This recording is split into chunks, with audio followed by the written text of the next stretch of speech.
हरियाणा के रुझानों में भाजपा तीसरी बार सरकार बनाते हुए दिख रही है। उधर जम्मू कश्मीर में नेशनल कॉन्फ्रेंस और कांग्रेस का गठबंधन सरकार बनाने की ओर अग्रसर। एग्जिट पोल का सर्वे फिर फेल। भारतीय चुनावी सर्वे एजेंसियों के आकलन को जनमत ने फिर जड़ा तमाचा। नमस्कार दोस्तों, मैं नेहा जैन न्यूज O2 में आपका स्वागत करती हूँ। अब खबर विस्तार से। भारत के ताज जम्मू कश्मीर की विधानसभा में बहुप्रतीक्षित चुनाव संपन्न हो चुके हैं। आज सुबह से ही J&K की 90 सीटों पर रुझान आना शुरू हो गए हैं। आपको बताते चलें, जब हम यह वीडियो समाचार बना रहे हैं तब तक जम्मू कश्मीर की 90 सीटों में नेशनल कॉन्फ्रेंस को 48 और भाजपा को 29 सीटें मिलती हुई दिख रही हैं, तो उधर PDP महज 4 सीटों पर सिमट कर रह गई है, तो अन्य के खाते में 9 सीटें जाती हुई दिख रही हैं। स्क्रीन पर दिख रही tally election commission of India द्वारा प्रदर्शित बिल्कुल ताजा रुझान है। हरियाणा की बात करें तो यहाँ की 90 सीटों के लिए विधानसभा चुनाव संपन्न हो चुके हैं। आज सुबह से ही मतों की गणना की जा रही है। भाजपा ने यहाँ बेहतर प्रदर्शन किया है और साफ तौर पर भाजपा हरियाणा में बहुमत की ओर अग्रसर है। सीटों की बात करें तो 90 सीटों में भाजपा के खाते में 49 सीटें, कांग्रेस के खाते में 35 सीटें और अन्य 6 सीटों पर बढ़त बनाए हुए हैं। हालांकि यह आंकड़े, अब तक सामने आए आंकड़े महज रुझान हैं। फाइनल रिजल्ट के लिए आज रात तक इंतजार करना होगा। आइए अब आपको बताते हैं हरियाणा और जम्मू कश्मीर विधानसभा चुनाव की कुछ खास सुर्खियां। देश की नजर इन स्टार प्रत्याशियों के चुनाव परिणामों पर लगी हुई है, तो हम आपको बता दें, इनमें लोकप्रियता के शिखर पर खड़ी खिलाड़ी विनेश फोगाट ने जीत का परचम फहरा दिया है। विनेश ने जीत के बाद अपने मतदाताओं का आभार प्रकट किया। एक सवाल के जवाब में विनेश फोगाट ने कहा कि चूंकि अब वे राजनीति में आ गई हैं, लिहाजा जनता की सेवा ही उनके जीवन का उद्देश्य है।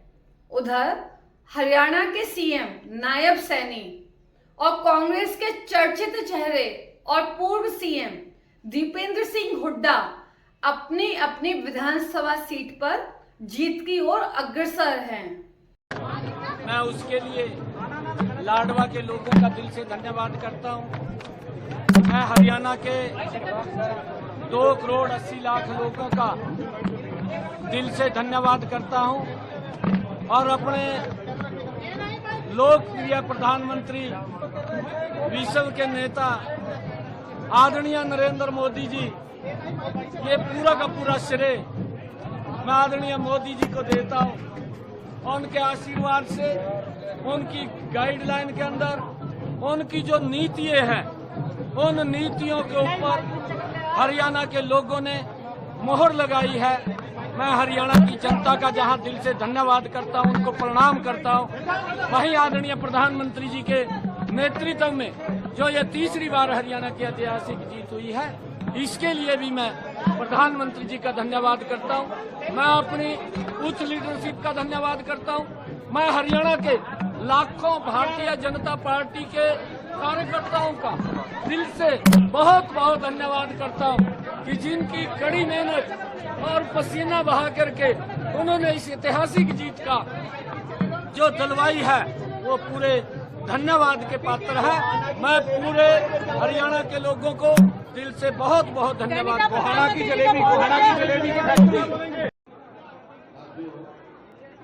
एक तो आपसे निवेदन है कि डेटा अपडेट नहीं हो रहा है।